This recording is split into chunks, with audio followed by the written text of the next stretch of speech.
Hey, what's going on, guys? It's Derek Smith with your Arm Wrestling Reddit podcast for February 3rd, 2020. Right, February, right? Yeah. Here we are. Quick shout out, always before I forget, to NatFit, Country Crush, Smoking Six's Meal Prep, which is awesome, and Lion Straps. For the first three, I have a discount code DREC10 will save you guys 10% on any of those. If you guys want to use those, it'd be awesome. Helps support me and all this stuff I'm trying to do. Yeah. So, since I talked to you guys last, I mentioned I had that match with Larry Wheels, and I didn't mention really how that went. And, hopefully you guys saw the videos by now, and that was kind of a crazy day. People are going kind of wild in the comment section talking about that. I mean, but that's to be expected, right? There's a lot of people in the comments that don't really know much about arm wrestling. They're more just Larry Wheels fans, and so I expected some pushback. But all in all, it's been great. Actually, those videos helped me out a lot. Alex, if somehow you listen to this podcast, thank you for putting that on your channel and helping me out.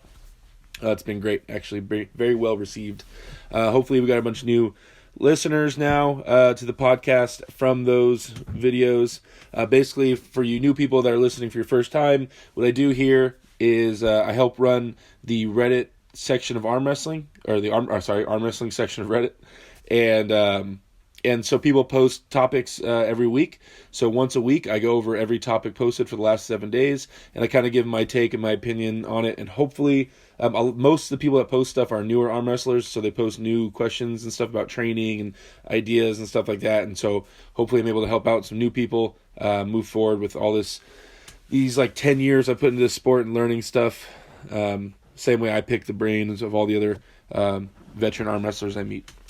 So, nothing went too crazy this week. I just trained really hard, and then I had practice on Sunday, which went really well. Still following the training methods and things I've learned from Mr. Ingen Terzi. I feel like I'm making huge gains. I feel really, really strong right now. So I'm really excited to keep moving forward, get ready for the Arnolds. And then still my goal, I would really love to attend Zloty in Poland at the end of the year. That's my goal for this year. So just Arnold's and Zloty. And then we'll see if any opportunities arise in between there, but I'm not really planning on anything. All right, so let's get into the Reddit part, Since the last time I posted the podcast, someone, Criminal Scum, found some gold buried in the arm wrestling YouTube archives. And it's basically I think it's a video from when they did that NFL arm wrestling thing where they had all the NFL players arm wrestle in Vegas. And it's RVJ and John Brzenk and Todd Hutchings and a bunch of other people surrounding a huge dinner table, and they're drinking and they're arm wrestling on the dinner table. Which kind of it's awesome to watch them arm wrestle across the dinner table. There's a bunch of cheating going on. RVJ's arms all spread out. John's cheating, but that's what happens when you drink and arm wrestle. This kind of reminds me, real quick, if I can go off on a little tangent, the first time I ever met Todd Hutchings, and I don't know if it was the first time I met John, I think it might have been the first time I met John as well, was at a very similar table. It was a long rectangular table, and I was at a dinner table with Richard Lupkes, Michael Todd, John Brzenk, Todd Hutchings, and who else was at the table with us? Pushkar might have been at the table with us. I forget. But yeah, it was when I first started arm wrestling. I got an awesome opportunity to go to a Vendetta in Vegas and sit with all them and just I was amazed to listen to all them talk. And it was funny because I remember Todd Hutchings was straight across the table from me, and he slid all the stuff out of the way, all like the salt and pepper and everything in between. I slid it out of the way, and he looks at me and he puts his elbow on the table and he goes, "You look pretty weak. Let's arm wrestle." I remember him saying that, and I was like, "What the hell? Like, who the hell is this dude?" I mean, I knew he was, but like, I'm like brand new. I'm just a big dude, a big weak guy who's just a fan of arm wrestling. And I remember looking around, and I look at John because John Brzezinski's sitting next to me. I look at John and like, "Hey, guy, help me out. This guy's calling me out." And they all look at me and they say, "You better put your fucking arm on the table." So I had to arm wrestle Todd Hutchings on a dinner table when everybody was drinking, and he smashed me, and he made fun of me and called me weak. I'll never forget that ever. That was like my first introduction to these guys. Anyway, moving forward. Oh, okay, that's my post about the Larry Wheels thing. Do you guys, Larry is strong. He moved forward a lot further than last year because it's been one whole year since we arm wrestled him. He's definitely stronger. I say he's like as strong as like a entry level pro arm wrestler for like super heavyweights for like this area. So definitely he would probably win an amateur tournament. He's definitely strong in my opinion, right? But he just has a long ways to go about putting everything together. And fine tuning everything for arm wrestling. So I definitely think he has a future in it if he wants one. But I told him, really the more you get into the sport, the more you need to become dedicated to just arm wrestling if you really want to take those crazy steps. Because if anybody has any delusion of someone walking into our sport and becoming one of the top in the world without training purely for arm wrestling, you're out of your mind, right? So yeah, that's crazy, in my opinion. Okay. So moving forward, posted by Arm Assassin. It's a skeleton training table. So it's a half table, basically with nothing but the framework and then an elbow pad, which is all you need. You don't need anything else. It's a training table. So it's meant to do curls and stuff off of in the gym and work in front of a pulley system. So that's all you need. That's perfect. Doesn't need to be anything fancy at all. I have pretty much the exact same thing in my bedroom in front of the pulley system that's in my bedroom. So, no, perfect, man. I think that's a great idea, and to keep it simple for sure. Okay, so next is posted by 5 Sigma. He says, cheaper arm wrestling handles like Mazurenko brand. Is anyone interested in some Mazurenko style arm wrestling handle/grips for about half the price? I'm based in Australia, and I am keen on producing some arm wrestling grips like the Mazurenko Ultra Grip. I have worked out that I could sell them for around $20 or $30 AUD, which I'm assuming is Australian dollars. If anyone is interested, please show your interest in this post, or if anyone would like to assist in the design and help with reviewing prototypes, please shoot me a DM. There's I'm pretty sure they 3D print those handles now. I mean, almost positive all those handles are 3D printed. There's a bunch of companies making those handles, man. So if your plan is to copy a Mazurenko handle, you'd be like the 6th guy to have that idea. So I mean, go for it, of course. Anything that helps arm wrestling, I'm all about. But yeah, there's like a bunch of different companies that are doing that same thing already. So if you just look around, you can find those. But like I said at the very beginning of the podcast, I will always promote Country Crush. So yeah, if I have any say in it, just go there and get your stuff from Country Crush. And use my discount code, save yourself a little bit of money. Moving forward, it's supposed to buy Speed Cuber 98. It's a bottom 8 update. It's a video from Devin Larrett talking about the bottom 8. In this video, who do they announce? I think they said John Milne is going to be entering the bottom 8 now, which is crazy. I mean, it's not crazy. I don't know John's current strength levels and where he's at, because I know he wasn't training for a long time, and he's getting back into it slowly right now, I guess. So, but when John was at his peak, he was in like Arm Wars and doing really well and stuff, and he's a beast, especially in a hook. I know he really likes to hook. So I think, if he's anywhere near his old strength levels, then he can definitely put up a big fight. Actually, this bottom 8 is shaping up. There's like all different levels of dudes in this bottom 8. I mean, from Coach Ray, Raymond Lepin's entering, and he just did amazing at the Viking Arms and all that stuff, and he's very strong. Then there's Evan Burgoyne, who's always super strong. Ryan Bowen's super coming up and proving everybody wrong in a lot of ways. Then there's you got Wes Bjornson, Larry Wheels. I think Juju's in it again. I don't know.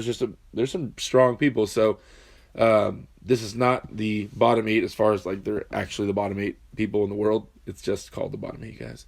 But yeah, watch the update from Devin. It's good to keep track. I just want them to hurry up and release all the matchups. The Jonathan Laba, and I call him Titan Neck, but I guess it's Titan Neck, like the Titanic, but for the neck. Either way, I think Titan Neck is even cooler. But that matchup is hilarious. Like, I can't wait to watch that shit. Jonathan Laba is hilarious. I love that guy. So that's gonna be a good match to watch for sure. That may be one of the ones I'm looking forward to the most. Besides, actually, I have an inside scoop on another match that I guess hasn't been released yet. That I'm excited to watch Evan Burgoyne pull. All right, posted by Jaded Human 1217. Ooh, it's a bit lengthy, so bear with me, guys. It says alternative weight training methods. So, from more of a bodybuilding background before I found arm wrestling, I learned a few lesser known different weightlifting methods to build strength/muscle, which I figured some people in the community may benefit from. These are going to be quick run throughs. Please, if interested, Google more on the topic for proper use and the studies. Blood flow restriction, occlusion. This method is very easy to learn, and I feel may be perfect for people recovering from table time. It was made for athletes still trying to build muscle during an injury. Simply put your bands on your arms to pool the blood in the arms, while quickly performing several lightweight exercises. If you are using this method for legs, the bands would go... Why are we mentioning legs for arm wrestling? Anyway, the abridged science is it is a giant jump start to hypertrophy, while with the lightweight still allowing for recovery. It works by having you lift with about 20% of your 1 rep max with a set of 30. 30 seconds rest, 15 reps. 30 seconds rest, 15 reps. 30 seconds rest, 15 reps. By your last set, your arms will feel like they are going to explode and you have an insane pump. Like I said earlier, for safety, please Google more if interested. Okay, then he talks about greasing the groove. This method was developed for more mind-muscle connection and the ability to greatly strengthen a certain action, but performing the action many times throughout the day. By performing the action many times throughout the day. Example would be chin-ups. Regardless of how many you try, you can't do more than 5 in a row. So throughout the day, every hour, you do 1 to 2 chin-ups. You train your body's mind-muscle connection, and after doing this for so long, it now becomes very easy to increase the amount of chin-ups you can do. Interesting. Next one is nucleus overload. This method relies on overtraining muscles to increase the cell production to that muscle, then recover the muscle.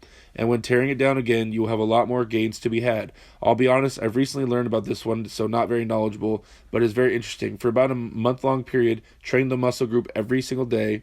After the overtraining period is done, take roughly 1 to 2 weeks break, then start over. As I said, this is a rather new method I don't know a lot about, but feel free to Google it. Anyways, hope these methods of training can help you guys out. After my next training session, I plan on doing some BFR recovery and hoping for the best. I've used it in the past with great results, but not sure how well it'll go when stacked with newbie pains. So my take on this, the first one you mentioned was blood flow restriction, the occlusion method. I've done that, where you basically mess with your blood flow and pump up your arm by like knotting off the blood with a rubber band or something that like restricts your blood. Yeah, it feels crazy. It does feel like your arm's about to explode, but it is definitely a way to flush new blood in and out of an affected area, a tore down area, right? Say your forearms or something like that, to flush blood in and out of there, which is good. So, I mean, anything like I said, guys, the cycle is basic, You tear it down, however you're going to tear it in the muscles.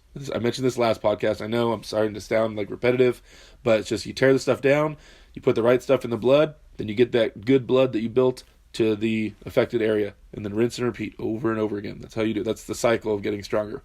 So, yeah, this is just one way to flush blood in and out of the affected area. The greasing the groove thing. So, yeah, okay. So when it comes to mind-muscle connection, anything that helps you, helps that connection grow, I'm a big fan of. I mean, I mentioned that before with your nervous system and everything like that, and get everything in tune, your body in tune with making with these movements.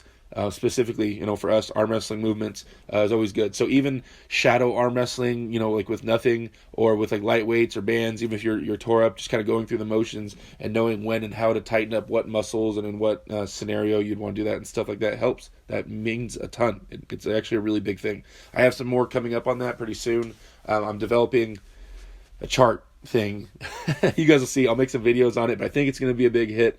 I'm really excited to debut this. I just want to make sure it's foolproof before I start putting some information out there. I don't like giving you guys bad information if I can help it. So that's the plan. The last one, nucleus overload method. Yeah, I know some people that have done like biceps every single day for like 30 days in a row. They're strong, but I've never blown my mind how strong they got, and they did that for a while. So I don't know. In my personal experience, I haven't seen that be too crazy successful, but who am I? maybe it is. I'm just on this new method right now with the way I'm training from Ing and Terzi, and I've been doing a lot of research on like Russian weight training systems, and I'm gonna be sticking with that for a while because that seems to be working for me and a lot of world champions. So yeah, that's gonna be me for a little bit. All right, moving forward. Posted by oh man, that is a hard name to pronounce. Seo Hyun Kim. It says, "Laugh my ass off, very true." And then it's a picture of Devin Larratt arm wrestling Denis Saplenkov left-handed, and Dennis is pulling through Devin, and it says, "Devin is a very strong human, but Dennis is not human." Yeah, that's true. Like, that matchup was such a big one in a lot of ways. We all wish it was right-handed for sure. But still, Devin getting on the table with Denis Saplenkov was something a lot of us have been looking forward to for a long time. And it just, like, don't get me wrong, I'm not one of the people, I don't think Dennis is a dumb arm wrestler at all. I think he did exactly what he needed to do to win all those matches easily. And it looks very simple because he's so strong. All he has to do is grab someone, and just pull him to the side, grab him like low on their wrist, and that's pretty much it. Now, that's not to say he's dumb, but if you're that strong, then you can kind of do what you want. You don't need to get too crazy and do low hand flying top rolls and flop wrist press. You don't have to do all that. You can just kind of grab them, pull them across. So I'd be really interested to see someone evenly matched with Dennis and watch him have to go into his bag of tricks and see what he pulls out. I mean, there's matches with him and Michael Todd, and you see Dennis making those adjustments. So I don't think he's definitely not a dumb arm wrestler. He's probably one of the greatest arm wrestlers in my generation since I've been arm wrestling for sure. If the idea of arm wrestling is just to win, then that is the man, because he won a lot. He beat everybody for a very long time. So yeah, Dennis is definitely not normal human for sure. The guy's a beast. Okay, moving forward. Next, posted by Sordid Bear. Says Devin Larratt talks arm wrestling with Omar Isuf. I haven't watched this one yet. Not gonna lie to you guys. It's an interview. It looks like with Devin, and I've watched so many. I'm even behind on. Devin does so many interviews and seminars and everything. I thought I was kind of caught up, but I feel like I've missed a few. I need to go back and make sure I'm all caught up on the Devin Larratt stuff. But for the most part, Devin he changes his outlook on some stuff over time, but generally a lot of it stays the same. And once you start getting his philosophies, then you kind of run wild with him a little bit. I will watch this at some point, though. I promise. Okay, moving forward. Posted by NNQ2603. Says February 9th, 2020. Chafee versus Lithuanian puller. Versus a Lithuanian puller. They don't say the name. Rimkus. Krasimir versus Alex Krdecha, Antonovics versus Fox, top 8 open and 95 kg transition matches. So these are basically the matches to decide who's in the top 8, right? So there's 3 main ones, and then they have a bunch of undercard, like prelim matches between a bunch of people who I cannot pronounce your names. I would just botch a lot of them. I'm sorry, guys. But yeah, so Antonovics, which is from Latvia, versus Fox, right-handed, the Canadian. I know Antonovics has been arm wrestling a long time. I've never seen Fox arm wrestle, so I have nothing to say about that matchup. Dave Chafee versus Rimkus. I know Rimkus is younger and coming up, and that dude is a monster. If you see videos and pictures of him, he's a fucking beast. But that's Dave Chafee, and I mean, I know it sounds partial because I'm American, but man, I got to go with Dave on this. I think it's going to be Dave, Vitali, and Levon in the top of the top 8 to see, who's going to take out that win. But I'm interested to see how Rimkus does. Hopefully, he's able to put up a fight and stuff. I love seeing new people start cracking into that elite level. So hopefully he can put up a fight, but I'll always be rooting for Dave for sure. I like Dave Chafee. He's an awesome dude, and he's super strong. Then there's Krasimir Kostadinov and Alex Krdecha, right-handed match. And if you guys don't know who Krasimir is, he's the man from Bulgaria. You should know who he is. I mean, if you're this deep into the sport, you should definitely know who Krasimir is. And then that kind of touches on a topic. A lot of Americans I know, arm wrestlers, they don't really look too far across the pond. They kind of just focus on American arm wrestling like a lot. I'd say about 65% or so, 65% or 70% of American arm wrestlers I know, unless it's like the top guys in the world, like the number 1, 2, or 3 European guys, or they have no idea who anybody is. Like, that's super high level arm wrestling over there, guys. Not to say that we're not high level. We don't have high level arm wrestling. I'm not saying that at all.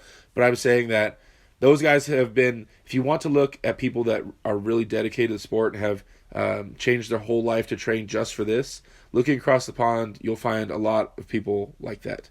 And so, like, when I'm trying to get more and more serious for this sport, I'm like, okay, what's the next step I can take to really move forward? That's where I look. I look at those guys that are paid and literally all they do is arm wrestle. Okay, what are they doing? How are they training? How serious do they take it? And I don't know. So I definitely have a lot of respect for European arm wrestlers, and I'm not saying that they're way better than American or North American arm wrestlers. We're definitely coming up. Originally, it was us, and we were way better than them. Then they all got really into arm wrestling, kind of surpassed us for a while in most areas. I know there's, we do well in super heavyweights, but our lightweights generally, they're a little better at the lighter weights. But now it seems like we're catching up as well in all aspects of the arm wrestling game. So I'm excited to see the future as far as North America and Europe like facing off, and Eastern Europe and all that stuff. So anyway, so we're gonna watch this, right? February 9th, we're gonna watch these matches. That is coming up. I need to order that. Is it? Yeah, you have to pay for it, right? Anyway, yeah, I will pretty much order all that stuff. Moving forward, posted by myself. There's a picture of Denis Saplenkov training. So I know this is a recent picture because the clothes he's wearing are Vazgen Sagoyan, his new arm wrestling clothing brand. And Denis is wearing his shirt, and that's a brand new clothing brand that only came out a couple months ago. So it's definitely a recent picture of Denis training on a table. Now, I don't know if he's just posing with the clothes on for a picture or if he was actually training in the clothes. But I hope he was training, And I'm sure he's at least doing something to stay in shape. But I don't know if he's training full on yet. But this is some kind of hope. It's a glimmer of hope that Denis is back to training, and we could see some really exciting matches with some really strong people coming up. Maybe a Denis Levon, maybe a Denis like Vitali. Maybe we could see that happen, or even see Dave Chafee get another crack at it. Michael Todd, who's even stronger and has a better King's move. Maybe we'll get to see the Devin and Denis right-handed match happen eventually, if Devin can get all the heavy again. So I don't know. There's a lot of stuff. The Denis Saplenkov chapter is not closed in my mind. There's a lot of matches I really want to see Denis pull. Next, posted by SpeedCuber98, Arm Wrestling Revenge Against the Top Pro. So this is a video of Larry Wheels arm wrestling with Oleg Mosai, Alex Bezakayov, myself, and then Alexandra Bezakayov, Alex Toprol's wife. Anyway, so you guys, we talked about that, and hopefully you guys have seen those videos by now of Larry arm wrestling. And by the way, Alex had arm wrestled the day before, guys, just so you know. A lot of people don't know that. Alex did the whole tournament. This was filmed on Sunday with Larry Wheels, and on Saturday, Alex had done the whole LA Fit Expo. He'd arm wrestled the entire thing. But, yeah, whatever. All right. Moving forward, posted by NNQ2603, Ryan Bowen versus Chance Shaw, left-handed. So this is a video of them pulling left-handed. I think Chance gets him once, then Ryan gets him a few times, I think. So overall, I think Ryan is beating him left-handed. But as far as I know, neither one of these guys train left-handed seriously, at a serious level. So this didn't really show too much. It was just kind of a teaser, I guess you'd say. Moving forward, posted by NNQ2603. NNQ2603, dude, you post a lot, and I appreciate it. UAL 21 Arm Wrestling 2020, Alan Fisher, Vrez, Vazgen Sagoyan, Luke Kent, ... and many more. So these are the matches from the LA Fit Expo. It was awesome that Luke Kent came down. He's so explosive and stuff still, especially right-handed.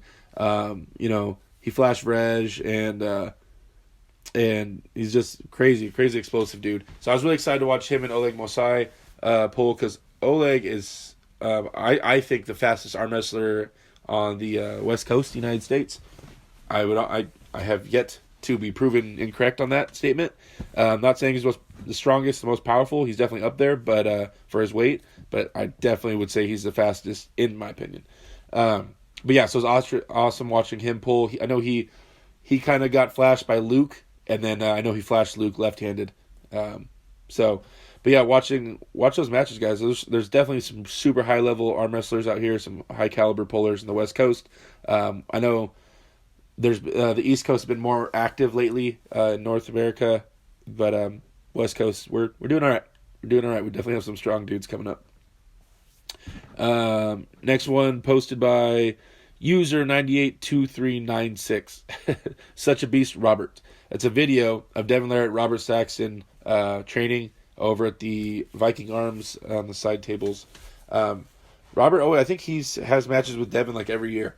Every year Devin goes out there to that tournament in Norway, and then Robert's over there helping host it, I think. And him and Devin always have these crazy matches, super matches, and practice matches.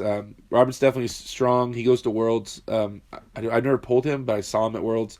But the dude's crazy strong, which is his frame doesn't show that he'd be really strong, but he's definitely someone that can generate a lot of power, stronger than he looks, I guess you'd say. So awesome watching him and Devin go at it. I think he likes to press or use his shoulder a lot. Which is always interesting to see if people can get some wins on Devin. He pinned him when they had their super match, so definitely has some horsepower there for sure. Moving forward, posted by NNQ, Roman Gromov's domination at Illinois State 2020.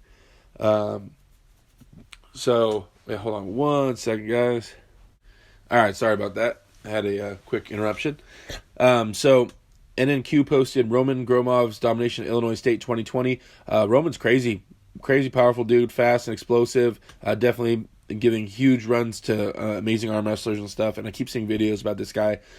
Check that out whenever you guys get a chance. I love seeing these up-and-coming guys, and also that's a 217 film, and those are super high-level videos. They remind me of the old Polarville videos. For those of you guys that are listening right now, if you don't know what Polarville is, search YouTube, look up Polarville, and those are some of the highest quality arm wrestling videos that were ever put out there. They haven't been very active. Actually, one of the guys that runs that and produces those videos is on my team. I know Polarville hasn't been really active, but super high level stuff. Great shots, great editing, great music selection, all that type of stuff. So, hopefully all those people's videos can get up to that same level. And 217 reminds me of them a lot. It's really high level editing and stuff like that. So, big fan of the 217 stuff. But yeah, check out Polarville as well if you guys get a chance. Posted by this kid since 04. Might someone explain where I went wrong? And that's a video of someone breaking their arm. I just don't really ever watch arm breaks on purpose too much anymore. I've seen enough of them. Like I said before, I've seen a lot of them, and I get it. I just don't like watching them too much anymore. I know it happens. I'm not like shying away from it or being ignorant about it. I've seen it so many times. I'm good. So, you know what? Screw it. I'm gonna watch it. I'm gonna watch it live with you guys right now. We're gonna watch this arm break video. Ugh, I didn't want to. I just hate watching this stuff. I don't like having this stuff on my brain when I'm training. And I'll tell you guys why here in a second. Let's watch this. Okay, it's a guy and two people on the table arm wrestling, and the guy on the right is turning his shoulder in, and the guy on the left is in an okay position, and the guy on the left, who's in relatively good position, breaks his arm, I guess, and he grabs a little bit in front of his elbow, up his forearm. So he basically grabs the base of his forearm. So I don't know where it snapped. He just said, explain where I went wrong. He was actually in better position than the other guy. The other guy was using all rotator, straight sideways, old school arm wrestling. And the guy that hurt himself looked like he was in relatively good position. Sorry, actually, you don't even see the guy's arm break or anything like that. So let me hit a replay real quick. I'm watching it again to make sure. This one's not that nasty. Looks like he almost just pins him, but then he grabs his arm afterwards. I think he broke his elbow. It looked like he shattered at the elbow. So, John Berzink supposedly broke his elbow as well. So it's kind of interesting that happened. So I don't know where it broke. If it's an elbow thing, honestly, those are super rare. About like 95% of arm breaks are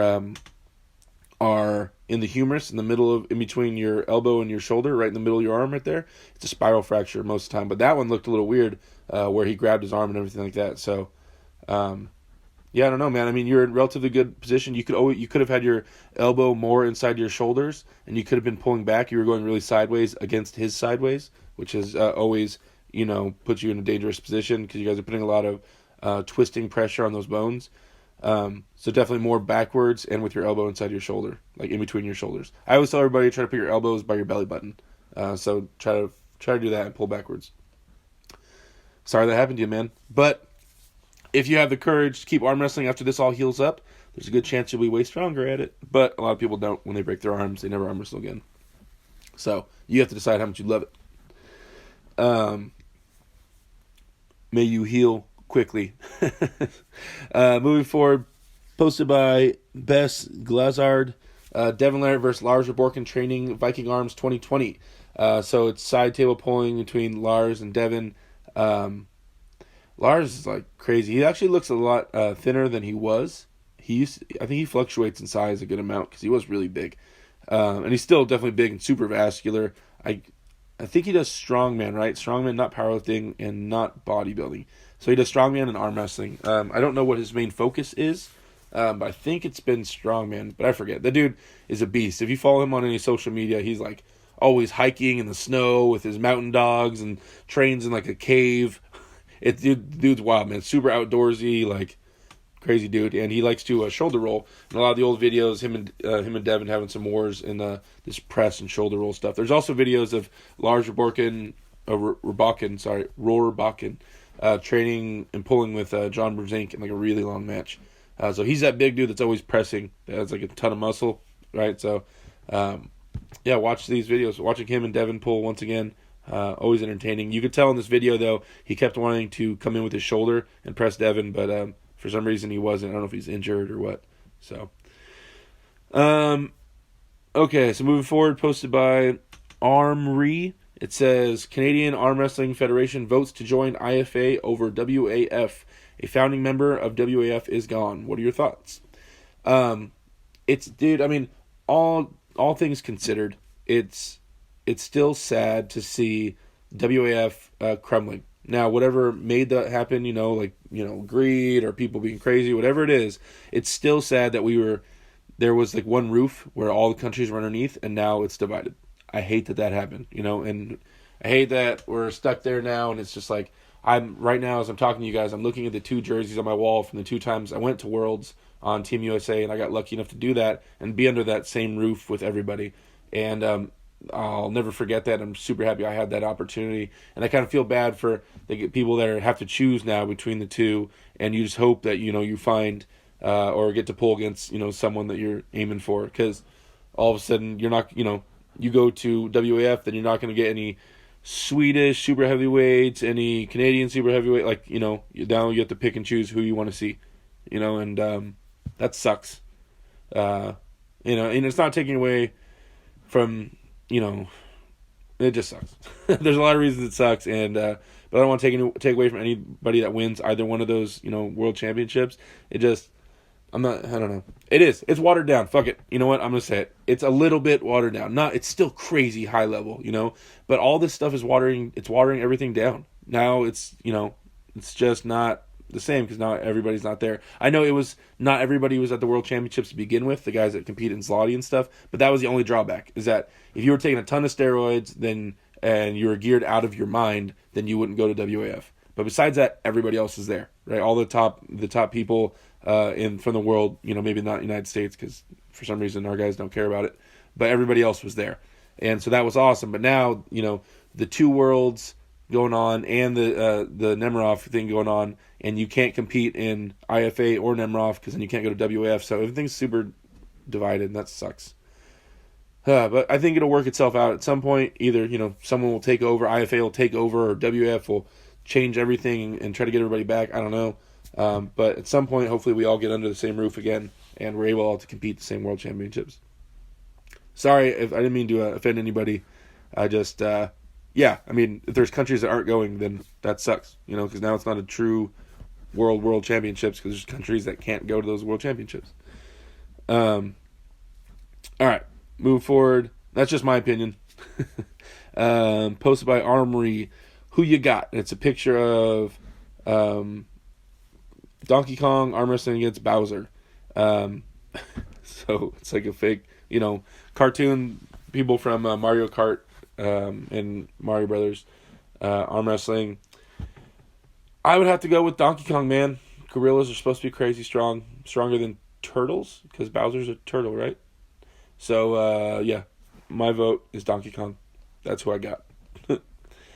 All right, next one's posted by Sen Koan. It's a picture. It says, I felt really big for a small guy. I don't know what that means. It's just a picture of two guys arm wrestling. I'm not getting it. I don't know. Maybe I'm dumb. I'm not understanding what you were meaning by posting that. So I'm just going to say, cool, man. And now moving forward. Posted by Nicola90. It says, what is this technique called? And it's a video of Brandon Allen arm wrestling with his buddy. I can't remember the name. And his buddy sucks on Brandon Allen's index finger while he's trying to arm wrestle with him. For those of you guys that don't know, Brandon Allen, the guy in the video, the big hairy monster dude in this video, he is a powerlifter, right? He's not currently training for powerlifting. He had a little bit of an accident, I guess. He got kind of injured, so he's on the injured list. But he actually just became really interested in arm wrestling. So he owns the Filthy Power Gym in Las Vegas, which you guys are in Vegas, go check that out. That's also where the Las Vegas arm wrestling team trains. He owns that gym. And him, Eric Spoto, who has like some of the bench press world records, I guess, they train there with the arm wrestling team, the Vegas arm wrestling team. So, but it's super exciting because, so basically Brandon Allen and Larry Wheels used to kind of go back and forth, but I guess Brandon was a weight class above Larry, but Brandon's lifts were bigger than Larry Wheels's, but he was a weight class above him as well. So it's really exciting. To me, it's just as exciting, Brandon getting into arm wrestling as much as Larry Wheels getting into it, although Brandon's closer to home, and he's definitely a super cool dude. I've been trying to talk to him and help him out with arm wrestling. So either way, one day, hopefully we can see a match between Larry Wheels and Brandon Allen. That would be an awesome match to see. Two, top powerlifters going at it in arm wrestling would be cool. As well as seeing Eric Spoto and Scott Middleton arm wrestle, two top bench pressers who arm wrestle. That would be cool too. But yeah, so check that video out. Also check out Filthy Power Gym if you guys get a chance in Las Vegas. All right, moving forward. Posted by Babylonian Sorcerer. It says, this red shirt guy is insane. And it's a picture of Vrej Sadrakian. I'm going to pronounce it right. I don't know if that's right, but it feels right. It's a picture of him arm wrestling with Alex Toproll from Arm Wrestling TV. So Vrej, it's hard to kind of judge Vrej's losses because he pulls every class. He weighs like around 175, and he pulls that in every class all the way up to supers, both hands. So by the time he starts taking his losses in a tournament, he's like 17 matches deep, and he only hooks pretty much. So he's 17 matches on his bicep deep by the time, people start beating him. So it's like, I don't even know. To see him fresh, pull someone at a high level, I don't even know what that looks like. Really, because by the time we always see him struggling, it's because they usually do the lightweight matches first. And so he cuts through the lighter weights because there's not a lot of struggles there for him usually. And then he pulls the super heavyweights. But this tournament at the LA Fit Expo, they do all the classes up to like top 4. So he did the lightweight classes, got to top 4, and then stopped. And then all the way to super heavyweight classes to top 4, and he got top 4 in every class. And then they go back down to the bottom weight class, the lightweight class, and do the top 4. So he's already arm wrestled through all the classes, even the super heavyweights. He arm wrestles a bunch of super heavyweights, and then goes back down and has the finals with like Luke Kent and everybody. Now, Luke Kent flashed him, like I said, right-handed, taking nothing from Luke. But it's hard to even grasp how strong Vrej is because he does all these classes, Like, who knows if he's fresh, like how it goes. But like I said, Luke is a badass, and the people that got wins on Vrej, Eric Wolf, and everybody people that beat him, congratulations, that's awesome. But I think they all understand the same thing. It's just like the dude's a monster, I'm happy he doesn't just enter the super heavyweight class all fresh. That would suck. But also I do want some revenge on Vrej. I pulled him right-handed. He beat me for sure. Nothing taking anything away from him, but I feel like it was more of an error on my behalf than anything. We didn't really even get into an arm wrestling match. Like we didn't there was no real pressure applied. I just lost I messed up. Anyway, all right, moving forward. I agree with you. Reg is awesome. Rules of the shoulder press, posted by Vegetarian Vegetable. Would someone mind going over the rules which constrain the legal shoulder press in competitions? Recently, for whatever reason, I've been seeing a lot of fouls called on guys who are pressing. Sometimes it seems like a pretty straightforward shoulder crossed into opponent's side kind of thing, and others a more mystifying hands too close to your body. Could someone clarify what's usually legal and why? It seems like some organizations are so strict it's not even clear to me how someone would engage their tricep in the press. Also, is it legal for an opponent to knock your hand to your body, affecting a foul for yourself, on and on? Just feeling like I never want to shoulder press at a competition at this point. Thanks. So as far as I know, the only rules are you can't pass the center line, and that you can't touch your hand to your shoulder while you're pressing, right? So anything besides that, I don't know of. But you can't, like you're saying, it doesn't look like you can enact your tricep, in some of the rules. Yeah, because you have the whole point of the press is you have to pull them into you and shoot your shoulder as far to the center of the table as you can before you can use your tricep. If you could use your tricep straight off the bat at any effective angle, then a lot of people would just do that. Then all of a sudden, guys that are tall and have big bench presses would just not ever use their shoulders. They would just tricep press everybody from a really shitty center of the table angle. So yeah, there has to be some kind of angle where you have to pull them in first before you press, which kind of makes it fair, I guess you'd say. So yeah, I mean, pressing though is it's the fastest, most powerful move in arm wrestling generally, but it's also the most dangerous, and I feel like it's one of the most limiting moves in arm wrestling. Flop wrist press specifically. If you flop wrist press, in my opinion, then you take away all options. The moment you dump your wrist, what can you do from there? So you're in a flop wrist press, and some guy stops you. What do you do from there? You can't hook because you flop your wrist back. To try to hook the guy, you'd have to go back to the center of the table. You can't top roll. Your wrist's already flopped back, right? And you're super far inside. You can't go outside. So you've taken away all your options, banking on the fact that flop wrist press will get you a pin or a slip. Or if you flop the wrist in a strap, it's the same thing. You just have no options if it doesn't work. It's almost the same thing with a low hand top roll. I love low hand top rolling, but it's super limiting if it doesn't work. The moment you give up your wrist, and that in any move, let me think about this. In any move where you give up your wrist intentionally, all the way, really give every aspect of your wrist away, then it limits what you're able to do. So you better bank on that huge surge of energy that you traded to give up your wrist on pinning them. So, I don't know, just my opinion. Moving forward, posted by SpeedCuber98, Devin Larratt, PAL Ambitions, Dave Chafee, John Brzezinski, transition matches. So it's Coach Ray, from Latvia, interviewing Devin Larratt basically at the Viking Arms thing. And Devin's basically saying how he'd love to go after those guys. He wants to beat Michael Todd, kind of finish being the best in WAL is his goal, and then start looking over at the top guys over on the across the pond. Although, hopefully, Gennady Dikvinia is coming over to the United States for WAL, so hopefully Devin can start by beating him over here.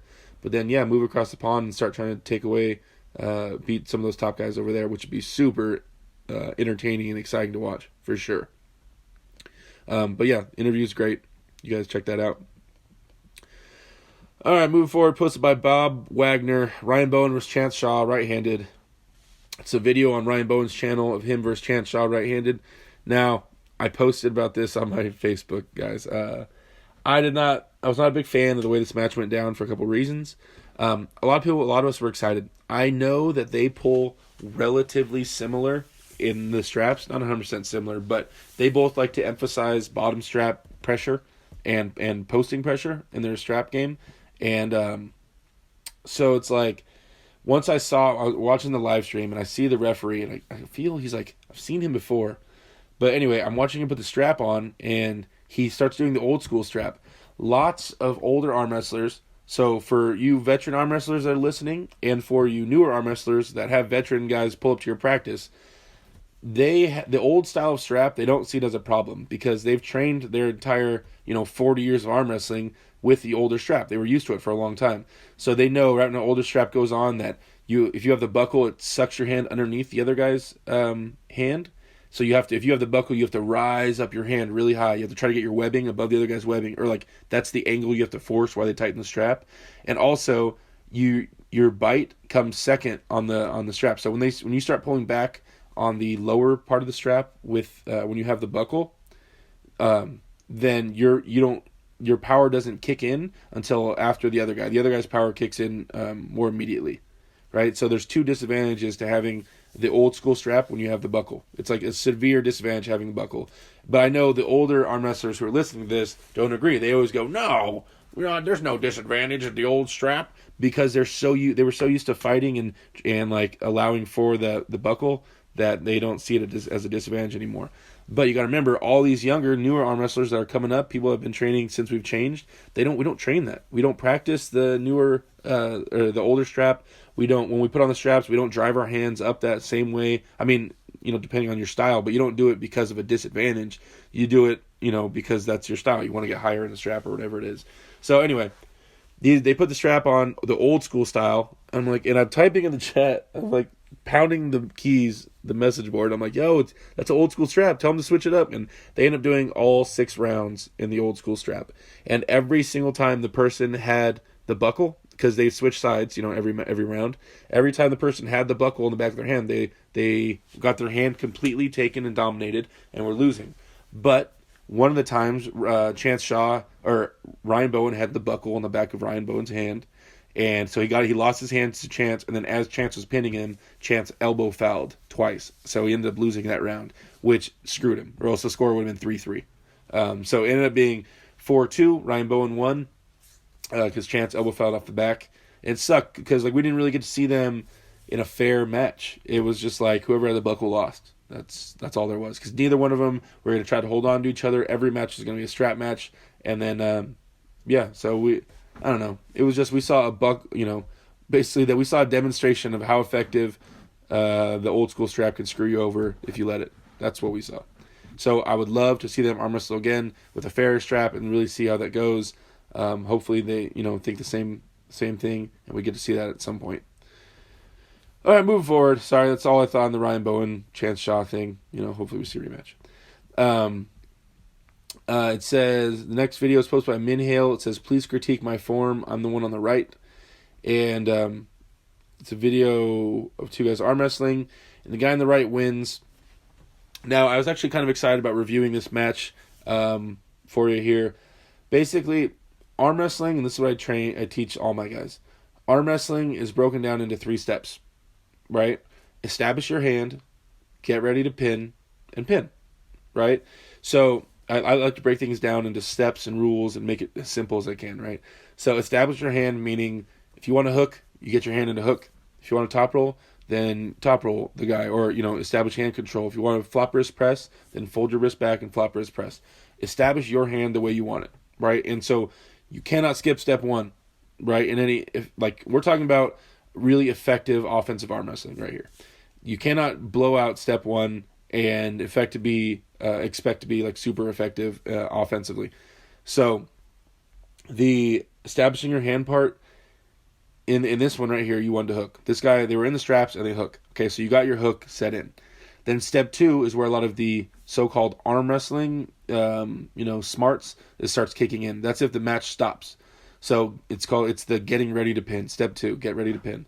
That means separating the person, rising, cupping, doing all the stuff that you would do to make them weak. There's 3 ways to make someone weak in arm wrestling. Attack their bicep, attack their hand, meaning pronate them, top roll them, whatever, and attack their shoulder, get them outside their shoulder, right? So the match stops, you've established your hand the way you want.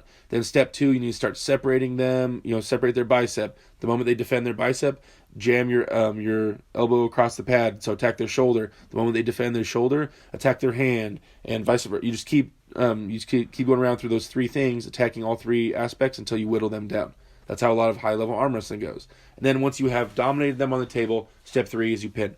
So the reason I bring this up is that in the video I'm watching here, you establish your hand, you got in a hook, and then from the center of the table, without separating the guy, pulling backwards, rising, doing anything else, you start trying to pin him from center of the table. Establish control before you start trying to pin him. I see all moves on the table as amplifying the odds of me winning, right? So it's like, say I want to hook the guy. I get my hook. Bam. Okay, that's the biggest one usually, right? So the odds of me winning just went up like 50%, we'll say. And okay, I extended his bicep a little bit. Extended his bicep, 4 inches. Okay, bam, there's another 20% odds of me winning. Okay, I got him outside his shoulder. Bam, that went up 15% more that I'm going to win, right? So I just keep increasing my odds until I try to get to 99% chance of victory, and then I pin, right? Now, even that still happens even in fast matches. It's just they're checking off that list of 1, 2, 3 a lot faster. So, but if they want to be effective, that's what you do. You always go through 1, 2, 3. Establish your hand, get ready to pin, right? Those, if you follow those, and then the matches are a lot easier to watch, right? You can understand kind of where someone goes wrong and help them out. So yeah, you went step 1 to step 3. You didn't really do any step 2. So that's my opinion on your form. Make sure you separate them. Take everything from them. Leave them nothing. All right, posted by Rodental, WEA 2018. It's when John Brzenk was pulling a bunch of people out in Moldova. Moldova, right? Yeah, Moldova. John has messed up shoulders. So, granted, but everything else is still sharp as hell. People are giving me a lot of shit right now over my John Brzenk match. And because of the whole Larry Wheels thing. Since I'm getting a lot of eyes on me right now about the Larry Wheels thing, people keep saying, oh yeah, but Derek got destroyed by John Brzenk a year ago. That's true. I did get destroyed by John Brzenk a year ago. There's no doubting that. I'm not fighting that at all. But first off, John has an injury in his shoulder, and he knows how to protect it and not let you get on there, and to make the match not rely on his shoulder as much. I guess that's the best way to state it. So anyway, he's beating top guys in these videos, right? It's not just me. John's still at a high level no matter what. And I think we're going to see him at a really good level at this top 8 95 kg thing he's about to do. Yeah, so I don't know. I don't know why people think like John's some kind of slouch. He just his shoulder's messed up. But like he wouldn't even let me get on his shoulder when we had our match. So anyway, moving forward, posted by Babylonian Sorcerer. Says Devin Larratt versus Vitaly Letin. Who would win currently, and how tall is Letin? He might be taller than Devin. He is definitely taller than Devin because I'm taller than Devin, and Vitaly was taller than me. Devin is 6'6". I'm 6'8". I think Vitaly is like 6'9". But I'm also fat, and Vitaly's skinny, so in the picture he looks a lot taller, and I always look shorter because I'm fat. So, but yeah, Vitaly is definitely taller. I don't even know. Vitaly is so good. Coming from someone that's tall, and I study tall people arm wrestling, Vitaly, I don't know if there's anybody in the world that uses their height better than Vitaly Letin. Like everything, his whole angle, everything he does is based off how long his arm is and amplifying the force output he can by using his leverage. So it's really awesome watching him arm wrestle with those long levers. I don't know, honestly, in this match right now, I think Vitaly would generate way too much force for Devin to be effective right now. I think if Devin keeps getting heavier and prepares for Vitaly, that could change. But like right now, if they have a match tomorrow, I think Vitaly crushes Devin. And I am a huge Devin fan. He's my boy. But Vitaly is putting a lot of pressure out there. I don't know. I think he honestly might generate so much force that I don't think Devin could even get into his King's move effectively, especially with Vitaly having all that pressure high up on Devin's hand. I don't know if he could get into a King's move with him. So, anyway, that's just my opinion. Posted by Rodental. It's Viking Arms 2020 with Coach Ray. I just watched this whole thing right before I started this podcast, guys. So Ray has been doing these video logs, these vlogs, recently, and this is the first one I watched. It was like 30 minutes, but it's really entertaining. It's him going to Viking Arms. It's him traveling on the plane and the train and the buses and stuff, and meeting up with Devin and weighing in and going through the whole tournament, and then him having fun in the snow and hanging out at the venue. It's actually really entertaining. I'm gonna try to do some stuff like that. I think for my channel, I want to start doing vlogs. The weekly vlogs became a little tedious, But vlogs, pretty much every time I go do something really interesting or go to a big tournament, I think I might start doing some stuff like that. I can do that. That's not too crazy. The weekly vlogs get a little rough. But yeah, definitely check that out. It's like 30-something minutes, but I thought I was really entertained the whole time. I watched the whole thing. So it was cool watching them arm wrestle. And I definitely want to go to Viking Arms. The food looks amazing, and it looks super hospitable. I would love to go there. All right, we're almost done here. Last one, posted by Tuba Joe. Says, cheating against non-arm wrestlers is my favorite pastime.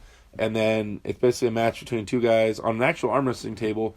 But then one guy kind of like winks at the camera and then top rolls the guy's wrist and then pins him after he top rolls his wrist. And the other guy doesn't know how to defend it. So that, when you arm wrestle, little tricks work well until you come across someone that's so strong that little tricks don't really matter. Right? I have a guy that recently joined my team that, 90% of arm wrestlers, not people that are super high level, but he could have walked in off the street and he beat everybody on my team besides like two people. And I have a very large team on his first day. And just some people just are freaks in nature. Strongest people, ever, just came in out of nowhere. He's lifted weights and stuff, but it's just wild. It's insane how strong some people are off the streets. So yeah, this dude, legitimately, and this is no knock on Larry. This guy I'm talking about walked in on my team, and he's stronger than Larry Wheels on the arm wrestling table with no arm wrestling background as well. Larry has no arm wrestling background, neither does this guy. Larry deadlifts, 1,000,000 pounds, benches more than this guy. All his gym lifts are even more than this guy's. But still, this dude walked down the street and is just way stronger than Larry Wheels on an arm wrestling table. Figure that out, right? No, zero training. It's like connective tissue. It's it could be just a general grip, wrist work. It could be a lot of things leading to it, but why would this guy, people say I was stronger than Larry because of my arm wrestling specific training, right? Which is true. And I know all the techniques, and that's true. But this guy came off the streets, weighs 250, Larry weighs 300. Larry trained for a year, and this guy is still stronger than Larry with no background whatsoever to speak of, any competitive lifting or anything like that. So, he listens to my podcast. You already know who I'm talking about, Mike. But it's kind of trip. It doesn't make a lot of sense. But it could be just general connections, general tendon strength mixed with the muscle strength the guy has, and I don't know. Sometimes there's just these weird anomalies that come out of nowhere. So anyway, I'll leave you guys with that. You guys give me your opinion on that in the comments. No one ever posts any cool comments on this stuff, man. You guys let me know what you think about some of this stuff. Let me know how I can improve this podcast. And let me know if you guys want anything else from me. If I can help you guys out with anything. All right, guys. So that's the end of this Reddit podcast. Sorry if I took up too much of your time. This one seemed like it kind of went on for a while. As always, you guys, go out there, keep training. Don't get injured. Be bold as shit. Apply yourself. Don't be afraid to enter a tournament. The worst thing that can happen is you get your fucking arm pinned. Just protect yourself. Be safe. So yeah, go be bold. Talk to you guys later.